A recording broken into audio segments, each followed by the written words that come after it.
नमस्कार, मी वृषाली पाटील बुलेटिन मध्ये आपलं स्वागत करते। बुलेटिनच्या सुरुवातीलाच एक महत्त्वाची ब्रेकिंग बातमी हाती आली आहे, ती म्हणजे शिक्षक आणि विद्यार्थ्यांच्या नात्याला काळीमा फासण्याची घटना घडली आहे। शिक्षकाकडूनच अल्पवयीन मुलीचा विनयभंग झाल्याची घटना घडली आहे। मुख्याध्यापकासह शिक्षकावर देखील गुन्हा दाखल झालाय। ही शिक्षक बालाजी डोंबेन विरोधात हा गुन्हा दाखल झालेला आहे।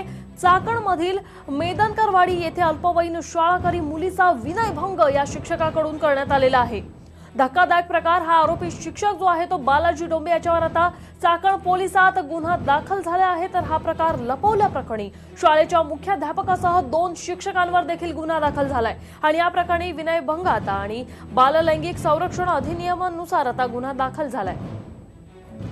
याविषयी बातचीत करू आमचे प्रतिनिधी रणजित जाधव यांच्यासह। रणजित, काय अपडेट द्याल? आजची धक्कादायक अशी घटना चाकणमधील मेदनकरवाडी या ठिकाणी घडलेली आहे। अल्पवयीन शाळकरी 5 मुलींचा विनयभंग झाल्याची घटना ही समोर आली आहे। यामध्ये मेदनकरवाडी येथील जिल्हा परिषद शाळेमधील हा धक्कादायक प्रकार उघडकीस आला आहे। या प्रकरणी चाकण पोलीस स्टेशनमध्ये विनयभंग असेल किंवा बाल लैंगिक संरक्षण अधिनियमानुसार गुन्हा दाखल केलेला आहे। आरोपी शिक्षक हा बालाजी डोंबे याने गेले 15 दिवसापासून हे कृत्य सुरू ठेवले होते।